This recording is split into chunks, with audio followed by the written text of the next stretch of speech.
I am over having the same conversation over and over and over again.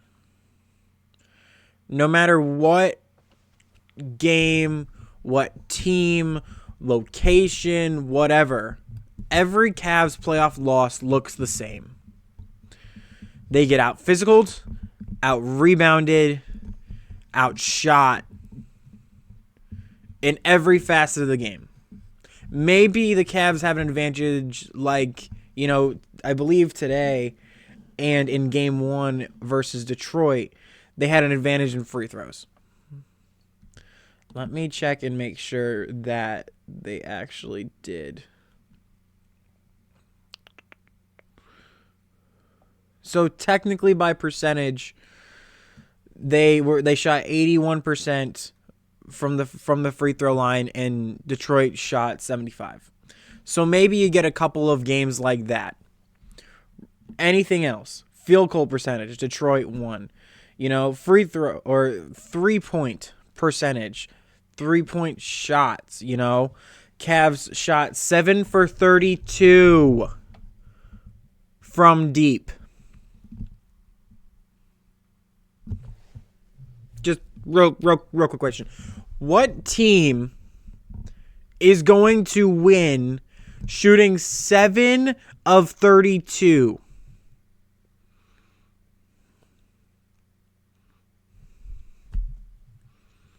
I'll wait, because that's ridiculous.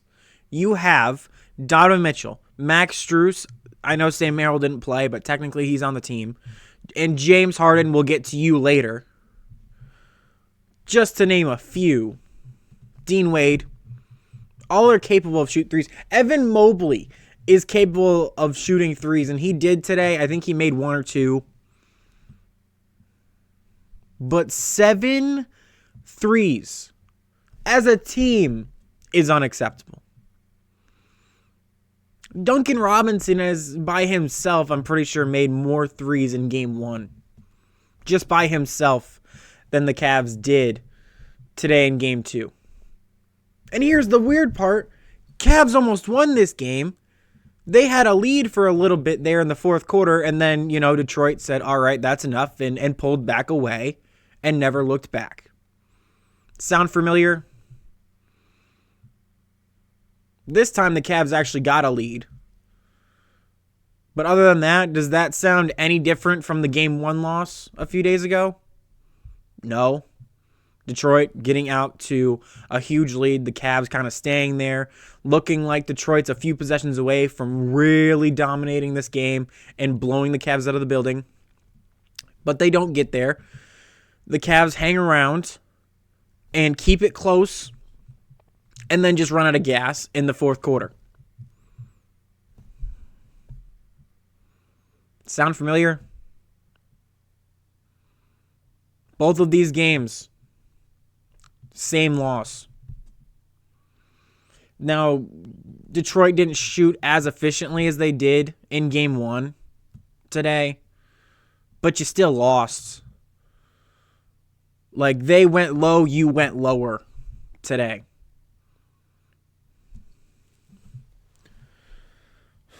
Donovan Mitchell finished the game with 31 points. He didn't have it as an efficient game as, he's used to having, but still put some effort in the offensive end. Jared Allen only had 7, but he was all right defensively. He definitely had a few moments where he got out-physicaled, just like every other person on this team.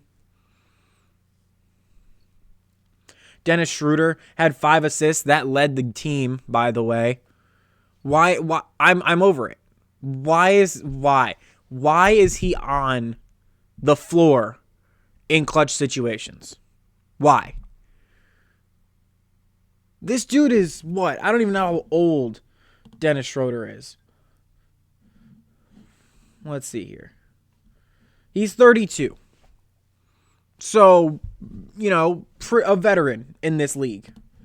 Why does he look like Darius Garland in his first playoff run in 2021? I don't get it. I don't. This team feels like a team that this is their first playoff run. The Cavs are what? The second oldest team in the playoffs still right now? Behind the Lakers? With LeBron? The oldest player in the league?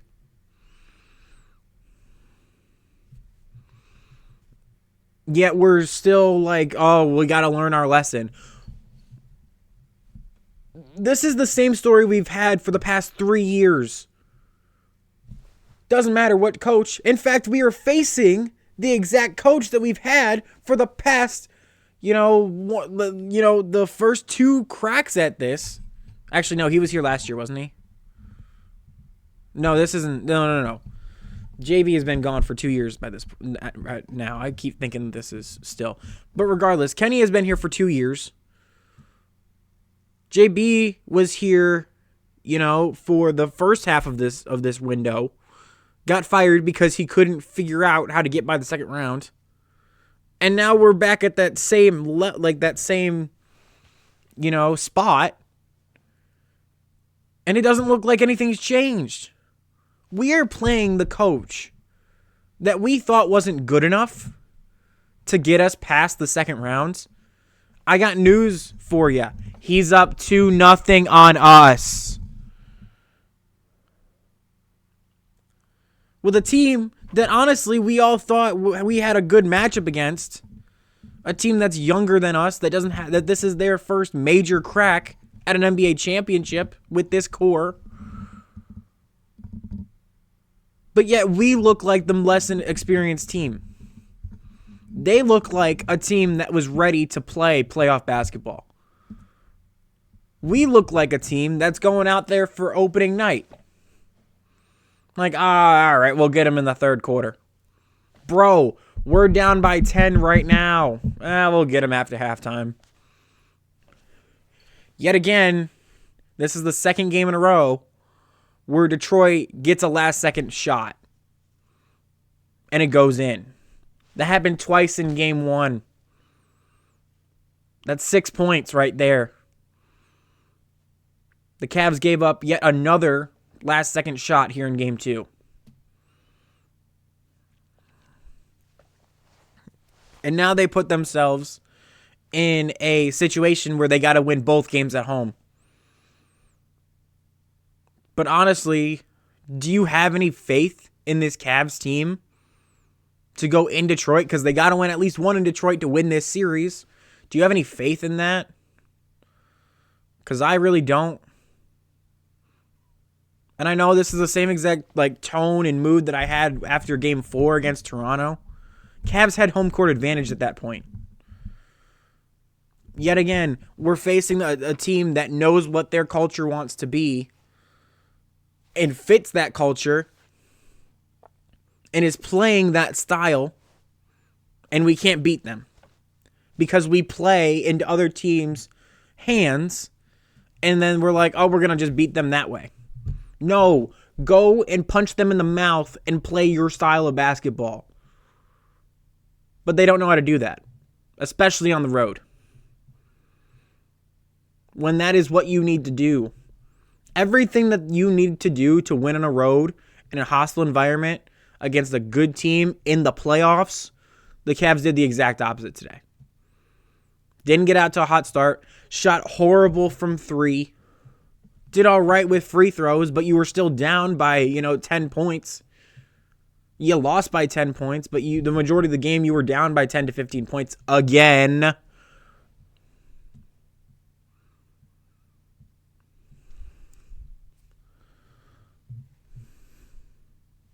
I don't get it. I don't. When is this team finally going to be awake and have somewhat of a heartbeat? We were supposed to beat Toronto. We beat Toronto. All right, golf clap. Let's move on to Detroit. Now go beat Detroit. We can't do that.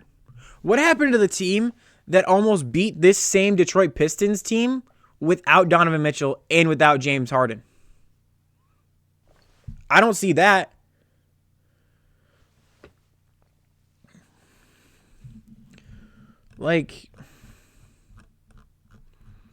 Where are the... Hold on.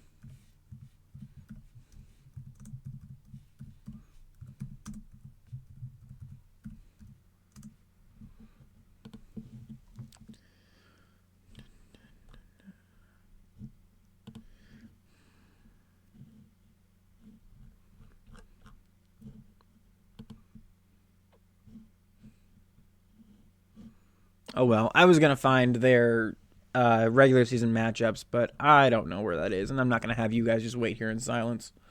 So, let's just move on. James Harden. He is literally doing the exact same thing that we all feared. This is worst case scenario with James Harden. You know, he comes to Cleveland. I was at his first game in Cleveland. I was there. Where's that James Harden? Because I don't see it. This team looks unrecognizable from their, mid to late season form. Post-trade deadline form, I should say. Where's that team at? We're yet again in the same boat where we're begging our three-point shot to get back to regular season form. For the past 3 to 4 years, that's not happened. Injuries are starting to affect us. Sam Merrill not being available for this game today. Would anybody like to have Sam Merrill maybe spark something off the bench? I would. The fact that Duncan Robinson, a person who's a good player, he made the NBA for a reason. He's better than the obvious, the average basketball player, obviously, but he's a good role player. He is playing 20 times better than James Harden has so far in this series. What is that about? You're James Harden. You're a person that some people consider to be one of the best basketball players of this generation. And yet, you get in a playoff format and you completely disappear. What he hit? Did he even hit a three today? I know he shot horribly. Let's look at my box score here. James Harden. No, he went 0 for 4 from 3. 3 of 13 from the field.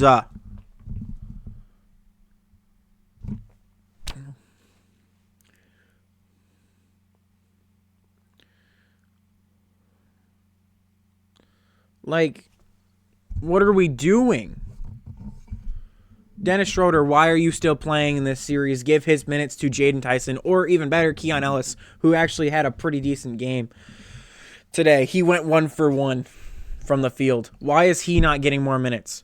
And why is Dennis Schroeder, a guy who shot 1 of 5 from the field, shot 2 free throws, made them both, but still, and went 0 for 2 from 3? Give his minutes to Keon Ellis. I'm overseeing him right now. I'm over it. Yet again, James Harden with 4 turnovers, Donovan Mitchell with 2 turnovers, Evan Mobley with 2 turnovers, Jared Allen only with 1, and he had a steal, so basically that cancels out.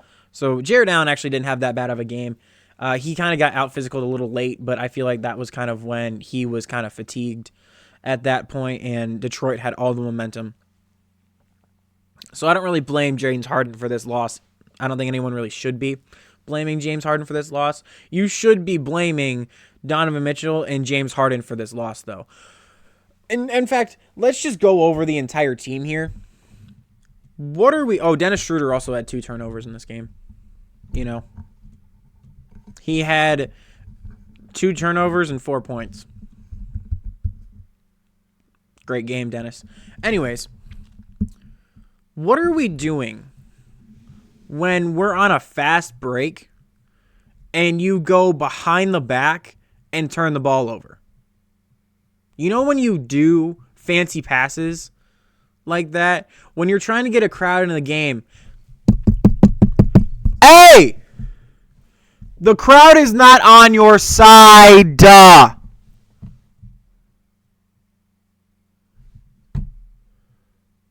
Like, it is baffling why we play the way, just even the way we do. It just, that general of a statement. It baffles me that we're like, oh, I have an idea. Let me do a 360 behind the back pass, a bounce pass to a guy that's on a trampoline ready to take a dunk like it's NBA Jam. And Pistons are like, thank you very much. Let me go score real quick. Yet again, Donovan Mitchell not hitting a three. His defenders all 15 feet behind him. Oh, was that mine? And he gets a free dunk. How many times did that happen, especially in that first quarter? Turnover leads to fast break points. That sounds familiar. That's exactly how the Raptors beat us. No wonder we're down 2-0 in this series. If the Cavs lost this game, or both games, with Detroit having a last-second shot, that's one thing. You can say, oh, if we make our free throw here, make a shot here, someone, doesn't take a foul here, we win the game. That's easy to kind of do. You feel a little bit more confident, even though it's a back-breaking loss. You feel a little bit more confident going into games 3 and 4 at home. What part of these games makes you feel confident that we're going to win not 1 but 2 straight games, regardless of where they're located, against this Detroit Pistons team? Yet again, I'll wait. Free throws? That's great. Let's say that we have a certain ref crew, or just refs in general, that don't give the same calls that another ref crew might. And you draw the ref crew that keeps their whistles in their pocket. What happens then? I'll tell you exactly what happens. Detroit blows you out by 15 or more. Regardless of where it's at. If it's in Detroit or if it's Cleveland. If it's on the moon, Detroit wins that game. Because they're just the better basketball team right now. They know what they want to do, and they're executing. Where's that on Cleveland? A slow start gets us down with a 15-point hole. Basically I even thought this. I literally verbatim thought this. I'm like, well, it's almost like we could have just pressed continue or resume on game 1, because we're literally right back to the same spot we were.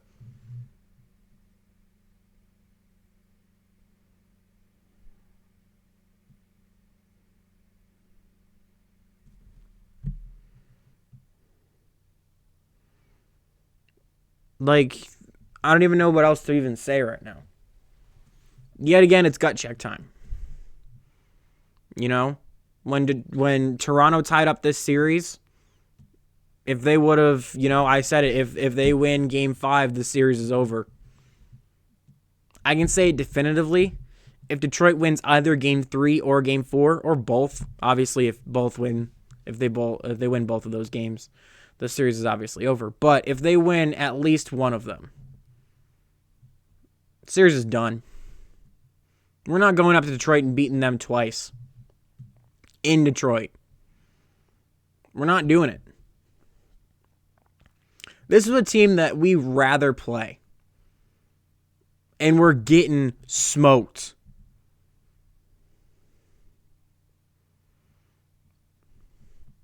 Everyone was calling Detroit the inferior team. And yet again, the Cavs just can't get out of their own way. It cost us the game in game 1. Mistakes and turnovers. It cost us the game here in game 2. It cost us basically every game against Toronto. The only difference was we actually were at home and we had the crowd behind us. So when turnovers happened against Toronto, we were able to kind of bounce back with it because the crowd wasn't, erupting every time that we made a mistake, or, booing James Harden. By the way, Detroit was even chanting F James Harden in this game. It was faint, but if you paid attention, you could hear it. Does that not give you extra motivation to, do well? To shut those fans up? But no, you're just adding fuel to the fire because you're shooting 0 for what? What was it?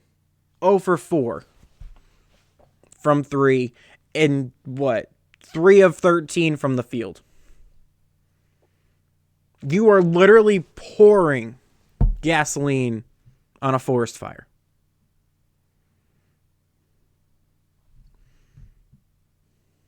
And you are watching the fire crawl up your arm and saying, that hurts.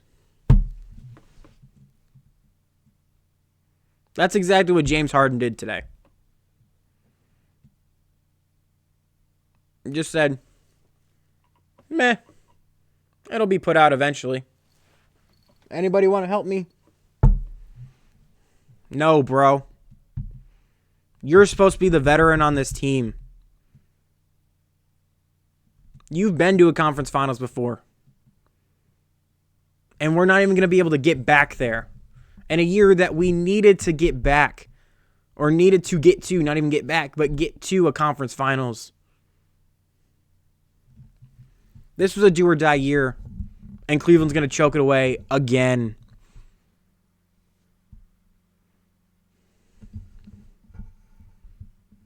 We get by the Orlando Magic in a tough-fought series, and you win one in Boston. You said, okay, maybe just win both games in Cleveland, and we have a stranglehold on this series against Boston.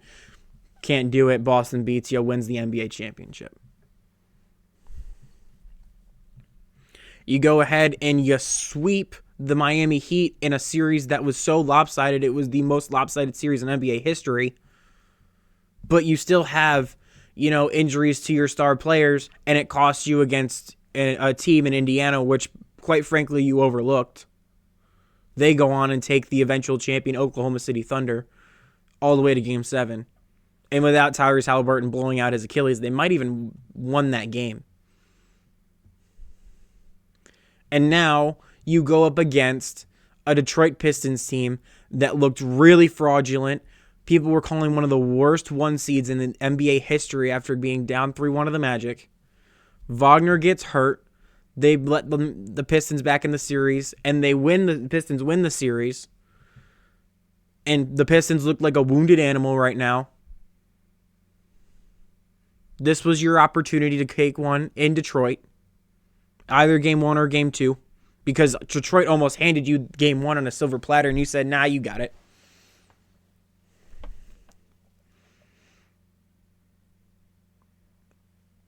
And now you put yourself with your back against the wall.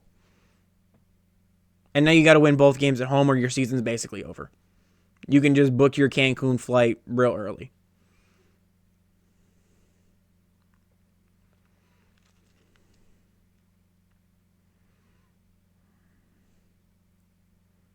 All right. That's all I got. I'll see y'all in Game 3 in Cleveland. I'll see you when I see you.